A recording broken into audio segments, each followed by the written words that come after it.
चाहे वो शनिचरी प्रदोष हो, चाहे रविवार की हो, सोमवार की हो, मंगल की हो, बुधवार की हो, गुरुवार की हो, शुक्रवार की हो, शनिवार की हो, कोई भी वार की हो, प्रदोष काल में शाम का समय सूर्य डूब रहा हो, बस डूबा ही हो, और उस समय पर केवल 3 दिन ऐसे रहेंगे, 3 बार ऐसे रहेंगे, 3 तिथियां ऐसी रहेंगी, 3 समय ऐसा रहेगा जिस समय पर तेरे द्वारा निर्मित शूल को भी शिव धारण करेगा और जगत का कल्याण करेगा। 3 दिन, 3 तिथियां, 3 बार, 3 नक्षत्र, 3 घड़ी, 3 पल।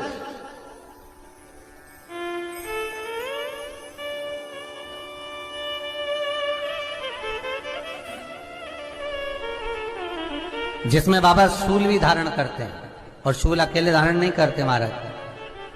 जो धतूरा होता है ना, दर्शन करें धतूरे के, कांटे कांटे सा होता है धतूरा, तो वो धतूरे के साथ में बाबा शूल धारण करते हैं। बेलपत्री के शूल को, ये बहुत बहुत आनंदमय कथा है महाराज जी। जिसके जीवन में हमेशा कांटे ही मिले हैं। बेटी बड़ी हुई तो घर में मायके में दुख देखा, और मायके से गई ससुराल में तो ससुराल में दुख देखा। ससुराल में भी दुख देखने के बाद में भी पति को बहुत कुछ काम खुलवाया, बहुत धंधे खुलवाए, नौकरी लगवाई, पर वो पति बार बार छोड़ कर आ गया, बार बार तकलीफ भोग रहा है, बार बार कष्ट भोग रहा है। फिर थोड़े दिन काम करता है, थोड़े दिन छूट जाता है, फिर व्यापार में बढ़ता है, फिर छूट जाता है, फिर कोई दुकान खुलवाई, थोड़े दिन अच्छी चली, फिर वापस वहीं घर पर आकर बैठ गया। अर्थात उसके जीवन में वो शूलता चल रही है। तो बाबा देवाधिदेव महादेव कहते हैं, ये 3 घड़ी, 3 पल, 3 नक्षत्र, 3 समय, 3 दिन में जो शूल मुझे समर्पित करता है, उसके जीवन से मैं शूल हटा देता हूं। वो 3 दिन लिखे स्कंद पुराण।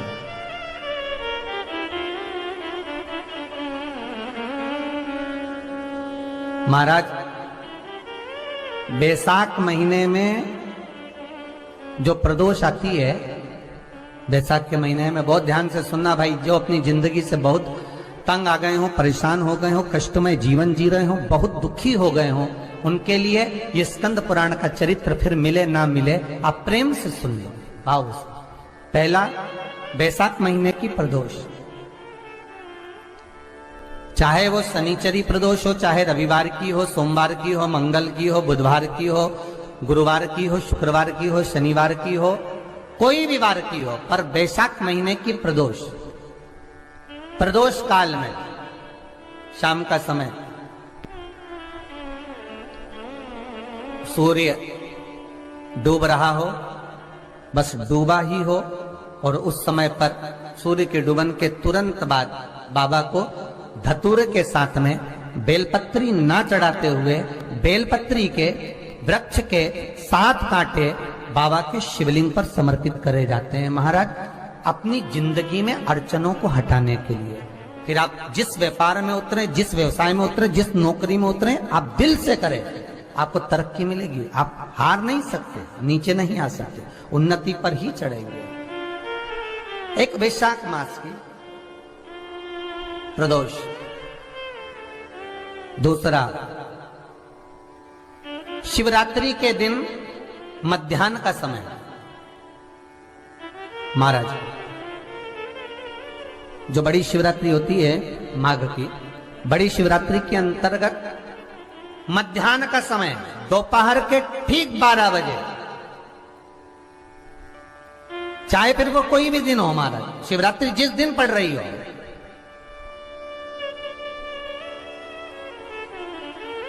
उस दिन भी धतूरे के साथ बाबा को 7 कांटे बेलपत्री के वृक्ष के समर्पित होते हैं महाराज। इसमें आप ये वाले जो कांटे हैं, जो शिवरात्रि के दोपहर 12 बजे वाले हैं, अगर कोई मदिरा पीने वाला हो, व्यसन में डूबने वाला हो, कोई जुआ खेलने वाला हो, कोई गलत वैश्यावृत्ति करने वाला, या अपने मार्ग से विचलित कोई व्यक्ति है, उसके लिए भी ये कांटे बहुत काम आते हैं महाराज।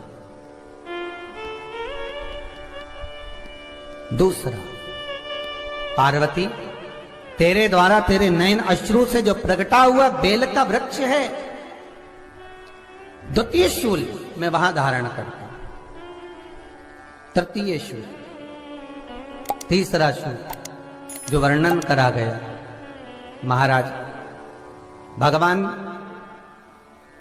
श्रावण के महीने में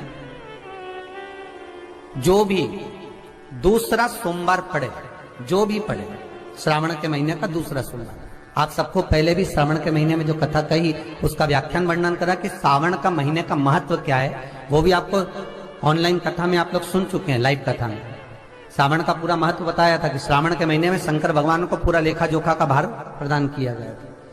दूसरा सोमवार, श्रावण के महीने का जो दूसरा सोमवार होता है, उस दूसरे सोमवार में रात्रि के समय पर, अर्थात शास्त्र अब घड़ी और पल का स्मरण करेंगे तो रात्रि के बजेंगे 10 से 12 बजे, मारे 10 से 12 के बीच में धतूरे के साथ बाबा को शूल समर्पित होता है महाराज। ये भी हमारी बाधाओं को, हमारी तकलीफों को, व्यापार व्यवसाय के लिए। सोमवार के दिन तू मेरे मंदिर के दरवाजे पर चौखट पर बैठ जाना, और दूसरा प्रतिदिन शाम के समय पर तू बेलपत्री के पेड़ के नीचे बैठ जाना। जो तेरी बेल वृक्ष के नीचे सेवा करने आए, जो शंकर जी के मंदिर में सोमवार को जल चढ़ाने आए, उसका जो पात्र जल चढ़ाकर जब वो घर लेकर जाए, उसके पीछे पीछे, पात्र के पीछे पीछे तू जाना और उसके घर में लक्ष्मी का भंडार भरकर आए। लक्ष्मी बेलपत्र के वृक्ष के नीचे तू विराजमान हो जा।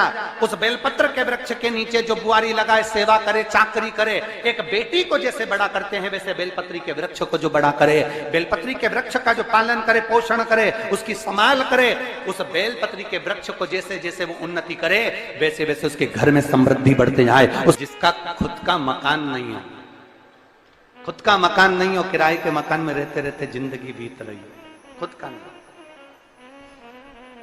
और बहुत दुख का जीवन चल रहा हो, बहुत कष्ट का जीवन, बहुत अपना खुद का कोई मकान नहीं, मान लो प्लाट है पर मकान बन नहीं रहा, या कोई प्रॉपर्टी अपनी नहीं बन रही, तो हम इस व्यासपीठ से कहना चाहेंगे कि एक प्रयोग अवश्य करिएगा, एक प्रयोग अवश्य। अपने आसपास के 5-6 बेलपत्र के वृक्ष देख लीजिए, अपने आसपास के नजदीक के 5-6 बेलपत्र के बड़े बड़े वृक्ष देख लो या छोटे वृक्ष देख लो। उन 5-6 वृक्ष को धीरे धीरे उनकी सेवा करना प्रारंभ करो, उन वृक्षों को बड़ा करना प्रारंभ करो, उन वृक्ष के नीचे सफाई करना प्रारंभ करो, उन वृक्ष को जल देना प्रारंभ करो, उन वृक्ष को आप खाद देना प्रारंभ करो, उन वृक्ष की सेवा संभाल करना प्रारंभ कर दो, उस वृक्ष के नीचे बुआरी काटना प्रारंभ कर दो, झाड़ू लगाना प्रारंभ कर दो, उस वृक्ष के नीचे सफाई करना प्रारंभ कर दो। उस बेलपत्री के 5-6-7 वृक्ष को आप गोद ले लो। गोद लेना मतलब मैं इसकी सेवा करूंगा, मैं इसमें जल दूंगा, मैं इसके खाद दूंगा, मैं इसकी सेवा करूंगा, कुछ मत करो, बस केवल इस शरीर से उस बेलपत्र के वृक्ष की सेवा करना रोज प्रारंभ कर दो। 6 महीना इंतजार करना और 6 महीना लगातार सेवा करना, 7वां महीना आपका और हमारा, और बताना कि भोलेनाथ ने प्रॉपर्टी दिलाई कि नहीं दिलाई और आगे बढ़ाया।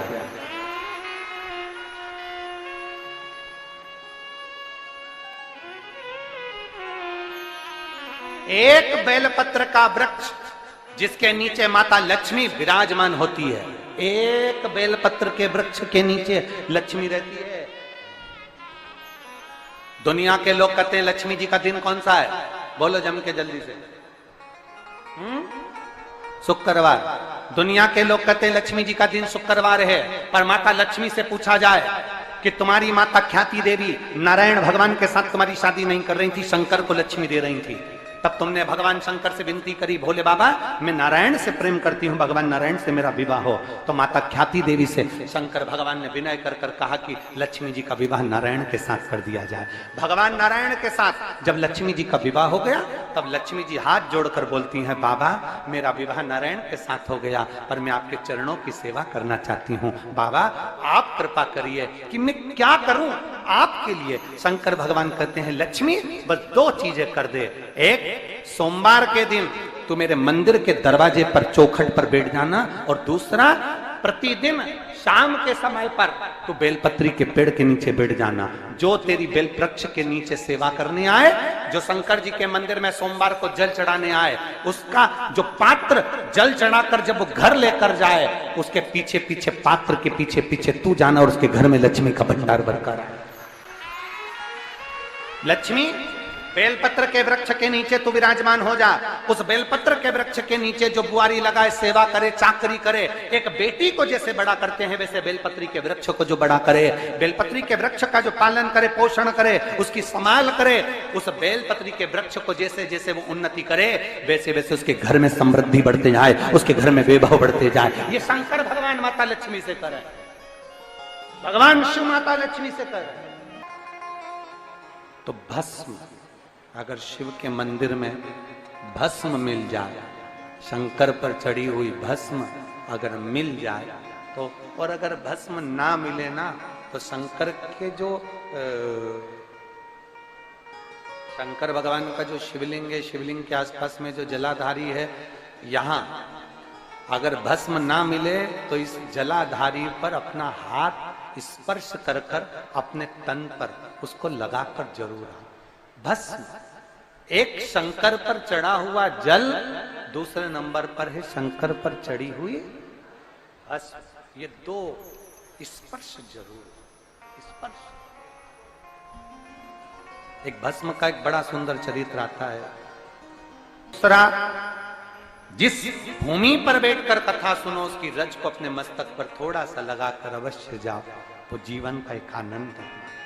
और शंकर के मंदिर में जाओ तो दो चीजें अवश्य लेकर आओ। पहला, शंकर जी पे चढ़ा हुआ, जम के बोलो, जल अवश्य लेकर आओ, क्योंकि जब तुम जल लेकर आते हो, पात्र लेकर आते हो, तो मेरा महादेव लक्ष्मी जी को तुम्हारे पीछे पीछे तुम्हारे घर तक भेज देगा। चढ़ी हुई बेलपत्र मत खाओ, लोग कहेंगे शंकर पर चढ़ा हुआ ये मत पाओ। हम इस व्यासपीठ से निवेदन करना चाहेंगे कि आप अगर दिल रखकर अपने बाबा से कहोगे ना, तो बाबा पर चढ़ा हुआ जो जल है ना, वो जल साधारण नहीं रहता। मेरा भोलेनाथ जब दुनिया को अमृत देता है तो तुमको भी अमृत दे देता है। दो चीजें कभी मत छोड़ो। अगर मंदिर में गए हो तो दो चीजें कभी मत छोड़ो। कथा में गए हो तो दो चीजें कभी मत छोड़ो। एक, कथा श्रवण करना, दूसरा जहां कथा बैठकर सुनते हैं वहां की रज को अपने मस्तक पर लगाना। कथा सुनने के बाद आप यहां से जाओ, भले दरी बिछी है, आसन बिछा है, कारपेट बिछा है, उस पर अपना हाथ फेर कर उस रज को अपने मस्तक पर जरूर लगाओ। क्योंकि शिव पुराण में, भागवत पुराण में, स्कंद पुराण में, कुर्म पुराण में, नर्मदा पुराण में, लिंग पुराण में, नारद पुराण में, ब्रह्म वैवर्त पुराण में, जितनी भी पुराणे हैं, सब पुराणों में लिखा है कि जिस स्थान पर बैठकर हम भगवान की कथा को सुनते हैं, उनको याद करते हैं, जितनी देर हम उनको याद करते हैं, उतनी देर वो परमात्मा उस स्थान पर बैठा हुआ रहता है। हाथ रखकर बोलना, शंकर भगवान से तुम्हारा रिश्ता कौन सा? शिव जी से आपका कौन सा रिश्ता?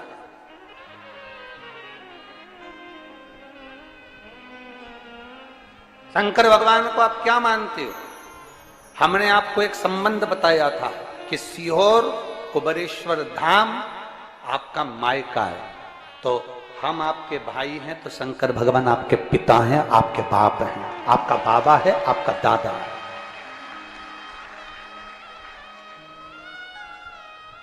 अब आपसे हम प्रश्न करें, उत्तर मेरी कुरुत की बहनें भी देंगी और मेरे जीजा उन भी देंगे, और मेरी बेटियां और मेरे बेटे देंगे उत्तर। आपसे प्रश्न करें, अगर बेटी को दुख होगा तो क्या वो अपने बाप से नहीं कहेगी? बोलो तो जम के। बेटी को तकलीफ है, वो अपने बाप से ना कहेगी। बेटे को तकलीफ है तो वो अपने पिता से, अपनी मां से नहीं कहेगा, मम्मी मुझे ये तकलीफ है, पापा मुझे ये दुख है, मां मुझे ये तकलीफ है, पिताजी मुझे ये कष्ट है। क्या वो अपने माँ बाप से नहीं कहेंगे? क्या वो अपने माँ बाप से विनय नहीं करेंगे? और माँ, पिता, फिर उसके करीब में, उसके नजदीक में जो भी होता है वो माँ बाप निकाल कर उसको दे देते हैं, माता पिता उसको दे देते हैं। माता लोग कहते हैं कि शंकर जी पे चढ़ा हुआ जल मत पियो, लोग कह देते हैं शंकर जी पे चढ़ी हुई बेलपत्र मत खाओ। कोई इस बहन से पूछे, सुनीता सोनी से, कि शंकर पर चढ़े हुए जल से उसकी गांठ जो डबल से उसके शरीर में आ गई थी वो समाप्त हो गई, तो जरा विश्वास करिएगा कि एक बेटी अपने माँ बाप से ही तो कहेगी, और बाप के पास में जो होगा वही तो अपनी बेटी को देगा दुख को मिटाने के लिए। तो मेरे शंकर भगवान के पास तो उसका चढ़ा हुआ जल है। दूसरा, जिस भूमि पर बैठकर कथा सुनो उसकी रज को अपने मस्तक पर थोड़ा सा लगाकर अवश्य जाओ, वो जीवन का एक आनंद है। और शंकर के मंदिर में जाओ तो दो चीजें अवश्य लेकर आओ। पहला, शंकर जी पे चढ़ा हुआ, जम के बोलो, जल अवश्य लेकर आओ, क्योंकि जब तुम जल लेकर आते हो, पात्र लेकर आते हो, तो मेरा महादेव लक्ष्मी जी को तुम्हारे पीछे पीछे तुम्हारे घर तक भेज दे। दो चीजें लेकर अवश्य आओ। और शिव पुराण में जाओ तो दो चीजें लेकर अवश्य जाओ। पहले नंबर पर शंकर की कथा और अपने अंदर विश्वास कि मेरे महादेव की मैंने कथा सुनी है, अब मैं भटकूंगी नहीं। सारी दुनिया में मैंने ठोकर खा ली, अब कहीं ठोकर नहीं खाऊंगी, अब तो दरवाजे पर महादेव के जाऊंगी, बाकी की दूसरा, कथा में बैठी हूं बाबा के इस रज को, ये रज नहीं है, ये धूल नहीं है, ये मेरे बाबा के कैलाश 12 ज्योतिर्लिंग का चंदन है, इसको मस्तक चढ़ाऊंगी अपने हृदय से। लाते हो आप लोग? हाथ उठाओ जरा, रख लो, बहुत बढ़िया, प्रणाम आपको, सभी को नमन। 2 बूंद जल लेकर आओ, पगला नहीं पियो तो उस जल को अपने घर में छींट दो।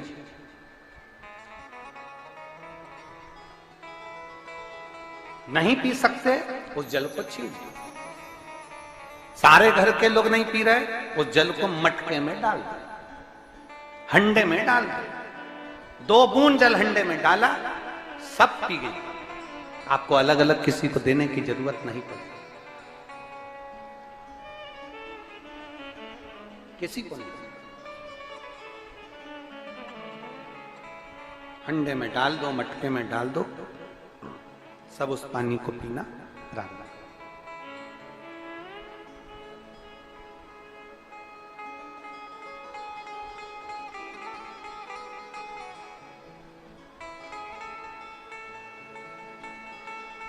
उस जल के महत्व को जो बच्चों का दर्द नहीं देख सकते, जब माता पिता अपने बच्चों का दर्द नहीं देख सकते तो देव अधिदेव महादेव तुम्हारा दर्द कैसे देखेंगे? वो भी तो काटेंगे तुमको, वो भी तो कष्ट मिटाएंगे। 2 चीजें कथा में जाकर ले। एक, जहां जगह मिल जाए वहां बैठकर कथा सुनो।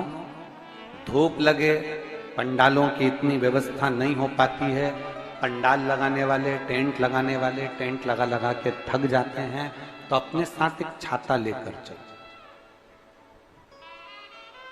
2 पानी की जम के बोलो जरा, बोतल, बिछाने की दरी अपने साथ लेकर चलो। लोगों ने उमा महेश की कथा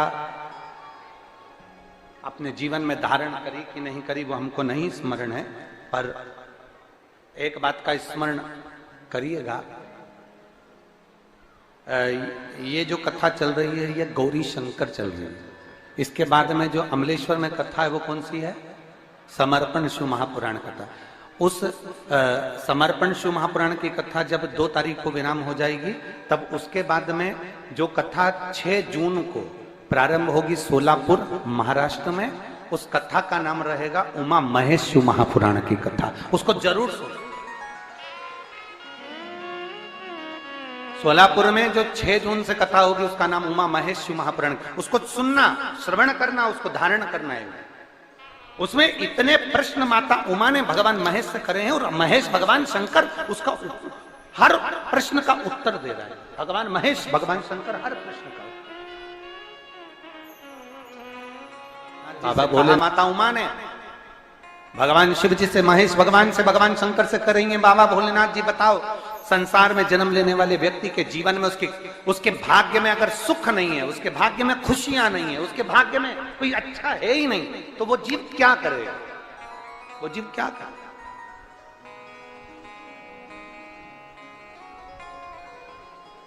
भगवान शंकर कह रहे हैं पार्वती, संसार में जन्म लेने वाला मनुष्य अगर उसके भाग्य में सुख नहीं, उसके भाग्य में अगर खुशियां नहीं है, उसके भाग्य में अगर सुख नहीं है, उसके भाग्य में अगर अच्छा नहीं है, पत्रिका दिखा ली सुख नहीं है, कार्य कर कर देख लिया सुख नहीं है, तकलीफ उसकी जिंदगी में चल ही चल रही है, तो भगवान शंकर कहते हैं, भगवान महेश कहते हैं, उमा उस मनुष्य को दूसरे का अच्छा करना प्रारंभ कर देना चाहिए, तो उसकी अच्छाई अपने आप सामने आना प्रारंभ। सोमवार के दिन जो अमावस्या पड़े वो सोमती अमावस्या कहलाती है। क्या करना पड़ता है उस दिन? कितना भी दुख विपदा कष्ट सम्मुख में खड़ा हुआ हो, कितना भी दुख, पूंजी धन की अगर आपको कमी पड़ रही है और ऐसा लग रहा है कि मेरे पास में कुछ भी नहीं, हम तो यहां तक कहेंगे कोई मकान बना रहे हो, बेटी का विवाह कर रहे हो, बेटे का विवाह कर रहे हो, कोई अच्छा कार्य कर रहे हो, धन संपदा की भी कमती दिखे, तो उस समय पर कांता भगवान का स्मरण कर, कांता चक्र का स्मरण कर, शिव और नारायण का नाम लेकर, एक बेलपत्र, एक शमी पत्र, एक श्वेत पुष्प, एक लाल पुष्प दोनों हाथ में लेकर भगवान शंकर के अशोक सुंदरी के स्थान पर अगर समर्पित करा जाए तो संपदा की भी कमी नहीं आती। वो कांता चक्र है जो नारायण। यहां तक शिव महापुराण की कथा कहती है, अगर कोई विद्वत ब्राह्मण ने आपको बताया है कि आपके घर में पितृदोष है, कोई विद्वान ब्राह्मण ने बता दिया कि आपके घर में काल सर्प दोष है, कोई विद्वान ब्राह्मण ने बता दिया कि आपके यहाँ पर ये वास्तु दोष है और इस दोष को मिटाना जरूरी है, कोई ने आपको बताया, उस समय पर हमें घबराना नहीं, उस समय में घबराने का क्रम नहीं है। कहते हैं पीपल का जो जल झड़ता है पीपल के वृक्ष से, आप लोगों ने कभी देखा है कि नहीं देखा, वो हमको नहीं मालूम। कितना भी अगर कोई वास्तु दोष बता दिया, पितृदोष बता दिया, काल सर्प दोष बता दिया, कितना भी अगर कोई दोष बता दे, तो पीपल का जो जल वृक्ष में से झड़ता है, कभी कभी आप उसके नीचे हाथ रखकर देखना, थाली रखकर देखना, उसमें पत्थर पर देखना, तो वहां पर भी पानी के निशान आपको मिलेंगे, बूंद के निशान मिलेंगे। मात्र उस पीपल के वृक्ष के जल की एक बिंदी, एकमात्र बिंदी, शंकर भगवान का जो शिवलिंग है जलाधारी है, चरण है, गणेश कार्तिक का स्थान है, अशोक सुंदरी का स्थान है, और प्रत्येक जलाधारी में से पानी बीच में से आकर नीचे की ओर गिरता, नीचे की ओर गिरता। आप लोगों के स्मरण में हमने पहले भी बताया कि राइट में किसका स्थान है? गणेश जी का, लेफ्ट में कार्तिक के, बीच में अशोक सुंदरी। ये क्या है? पार्वती जी का हस्त कमल शिवलिंग, और ऊपर से जो जल एक एक बूंद शंकर जी के शिवलिंग पर गिर रहा है वो शंकर जी की 5 लड़कियां, जया, विषहरा, शामलीवारी, दौतली और देव, शंकर जी की 5 लड़कियों एक एक बूंद पानी शिव जी पर गिरा रहा है। जहां जल नीचे गिरता है उस स्थान से जहां तक जल बहकर जा रहा है उस स्थान तक 33 कोटि देवताओं का स्थान, 33 कोटि देवताओं का स्थान। अब जहां पानी आया, जहां नीचे गिरा, उसके बीच में जो स्थान होता है, आप लोगों ने देखा है कि नहीं देखा? जिनने देखा है जरा हाथ उठाओ।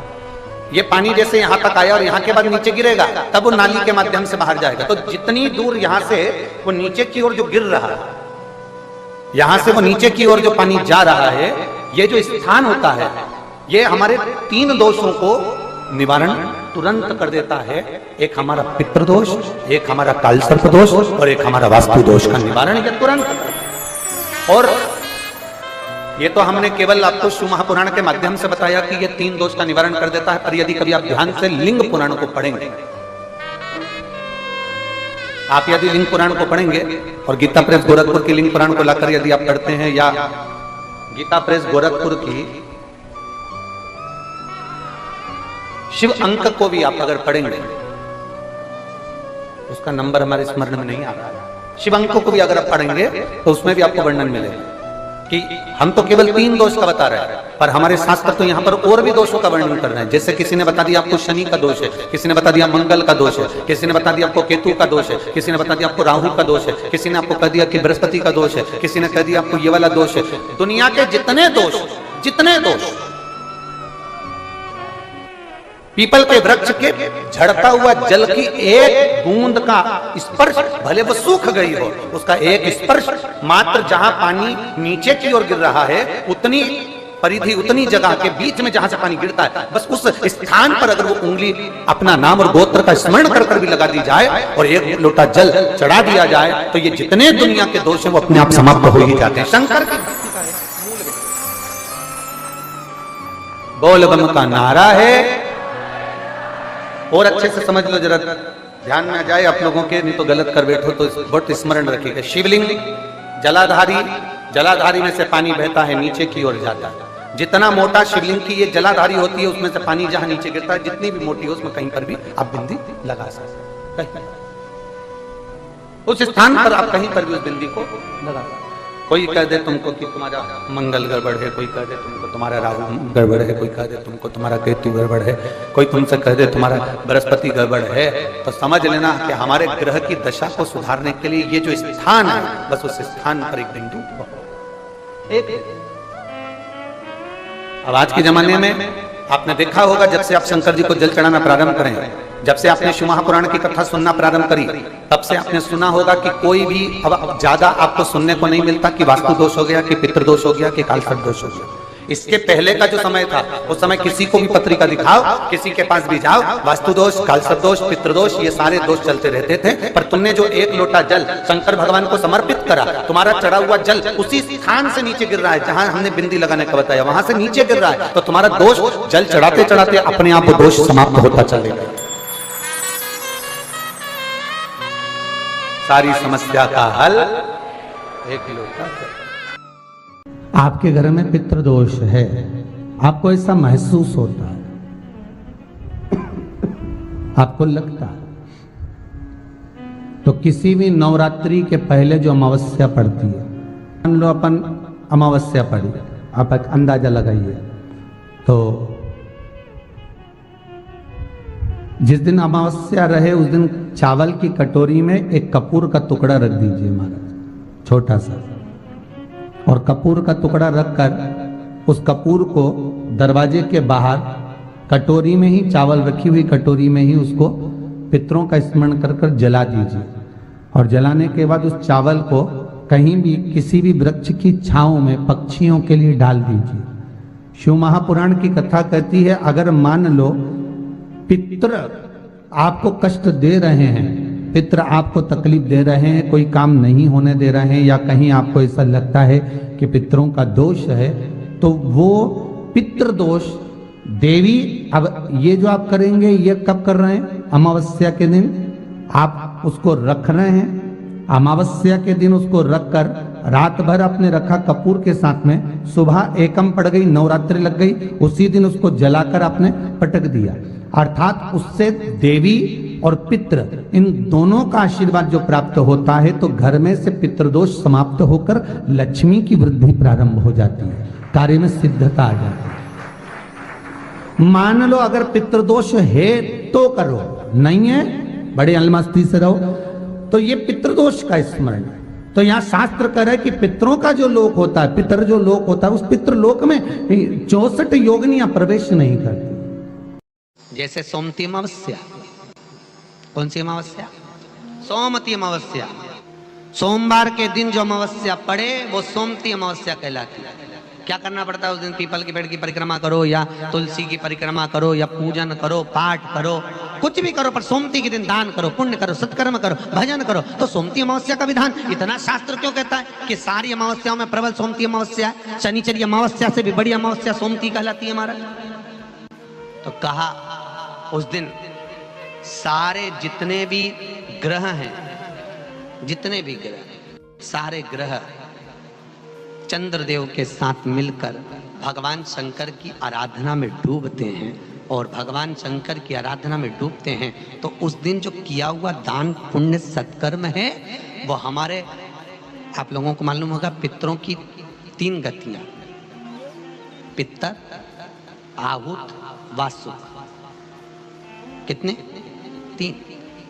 गर्भ में जो चले गया आहुत है, कुमारी अवस्था में गया जिसकी शादी नहीं हुई आहुत। पितर अधोगति में अचानक बहुत सारी तमन्ना थी, बहुत कुछ करना चाहता था और अचानक चले गया, मर गया, पितर गिनती में आ गया। वासुक जो एक्सीडेंट आदि, फांसी, सुसाइड, वासुक। 3 शास्त्र कहता है सोमती अमावस्या के दिन ये तीनों आहुत, पितर, वासुक, जहां पर घर की कुल की माता पीपल की परिक्रमा करती है या तुलसी की परिक्रमा करती है या पूजन करती है या दान करती है सोमती अमावस्या के दिन, तो ये तीनों को उसका भाग प्राप्त हो जाता है और तीनों तर जाते हैं। फिर उनको पिंड की जरूरत नहीं पड़ती महाराज, उनको तर्पण की जरूरत नहीं पड़ती। इसलिए सोमती अमावस्या का क्रम हमारे हिंदू धर्म में ज्यादा वर्णित किया। एक बेल का फल लीजिए। क्या लेना है? बेल का फल, बेलपत्री का जो फल होता है उसको ले लो, उसके अंदर का जो गुर्दा होता है, अंदर का जो भाग होता है उसको निकाल लीजिए और उस बेल के फल में आटा सेक कर उसमें शक्कर मिलाकर उसको के अंदर भर लीजिए। अमावस्या के दिन सुबह 10 बजे से पहले उस बेल फल में जिसमें तुमने पंजेरी भरी है, आटा सेक कर भरा है शक्कर के साथ में, उसको अपने घर में घुमाने के बाद में जिसको कालसर्प दोष बताया है, पितृदोष बताया है या वास्तु दोष का स्मरण बताया है, घर में सब दूर घुमाकर अपने परिवार का हाथ का स्पर्श कराकर पीपल के पेड़ के नीचे तक खड्डा खोदकर उस बेल पत्र के उस फल को दाब दीजिए। महाराज केवल एक अमावस्या करना रहता है, पितरों के दोष से मुक्ति मिलती है और हमारे घर के कार्य सफल होना प्रारंभ हो जाते हैं। कार्य की सफलता होती है, कार्य में सफलता प्राप्त होने लगती है। हम तो कई बार कहते हैं महाराज जी, अगर ऐसा लगे किसी औषधि को आप ले रहे हैं, मालूम पड़े कि औषधि आपको लग नहीं रही है, शिव महापुराण की कथा करेंगे, मान लो औषधि आपको नहीं लग रही, आपने औषधि बहुत दिनों से ले रहे हो, कोई दवाई, मान लो आप किसी भी दवाई को ग्रहण कर रहे हैं और वो औषधि लगी नहीं रही है, वो शरीर को लगी नहीं पा रही और आप ठीक ही नहीं हो पा रहे, 15 दिन हो गए, 8 दिन हो गए, बताओ, उतना की उतना ही कैटरीना है, उतना ही उतना अपना भरा हुआ, वही की वही लीवर, वही की वही किडनी, वही की वही स्मरण, सभी कुछ वही वही है, उतना की उतना ही। बीपी भी ऊंचा नीचा चल रहा है पर लेवल में नहीं आ रहा, शुगर भी लेवल में नहीं आ रही, तो प्रयास करा करो महाराज, बेलपत्री के फल का जो गुर्दा है, अंदर का जो भाग है फल का, उसको पानी में गला लीजिए और प्रदोष की, प्रदोष कम से कम प्रदोष नहीं हो और बीमारी जरा दवाई लगी नहीं रही हो तो बिना प्रदोष के भी कर सकते हैं, उसको पानी में गलाइए। आधा घंटा पानी में, जैसे आपको सुबह मंदिर जाना है 10 बजे, तो सुबह स्नान कर कम से कम 6:30-7 बजे उसको पानी में गला दीजिए और उस बेले के फल का गुर्दा से गला हुआ पानी शिव जी को ले जाकर समर्पित कर दीजिए। महाराज उस पानी में से थोड़ा सा 1 चम्मच पानी शिव जी पे चढ़ा हुआ लेकर आ जाइए। उस पानी को जो बीमार व्यक्ति है उसको औषधि देने से पहले मात्र आधी चम्मच से भी आधा चम्मच उसको दे दीजिए। भगवान शंकर का श्री शिवाय नमस्तुभ्यम का जाप कर उस पानी को देने के बाद अगर आप औषधि देंगे तो ये पक्का है कि औषधि अपना कार्य करना प्रारंभ कर देगी और वो स्वस्थ होना प्रारंभ हो जाएगी।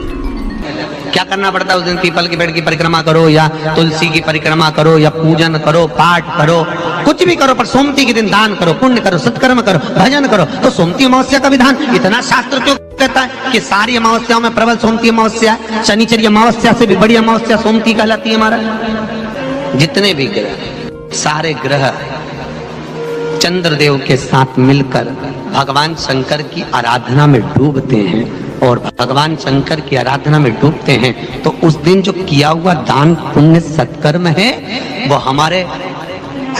श्री शिवाय नमस्तुभ्यम। दोस्तों, यह उपाय आपको कैसा लगा हो, अच्छा लगा हो तो लाइक एंड सब्सक्राइब जरूर कीजिएगा।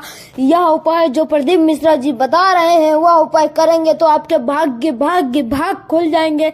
ये आप करेंगे तो आपकी मनोकामना पूर्ण होगी। ये हमारे बहनों और भाइयों के लिए जरूर वीडियो है और जो घर में पूजा करता हो, जो भक्त हो महादेव का, उसके लिए यह वीडियो तो बहुत अच्छी है। और हाँ, एक बात और है, एक प्रदीप मिश्रा जी की कुरान में यह लिखा है कि उसमें एक मतलब कि ये घर में टोटका है या नहीं चेक करने के लिए, या करें या ना करें। चलिए बताते हैं यह कैसा उपाय है, यह उपाय अवश्य करें। अभी बता रहे हैं हम। प्रदीप मिश्रा जी ने मुझे बताया था, हम मिलने गए थे प्रदीप मिश्रा जी से। प्रदीप मिश्रा जी ने बताया मुझे कि घर में जो दुख जो नौकरी ना मिल रही हो, जो पढ़ाई में कमजोर हो, ऐसा वैसी बात हो, तो उसमें एक जल लेंगे, गिलास में लेना है, वो गिलास फेंक देना है, वह कभी यूज नहीं करना है, वह टोटका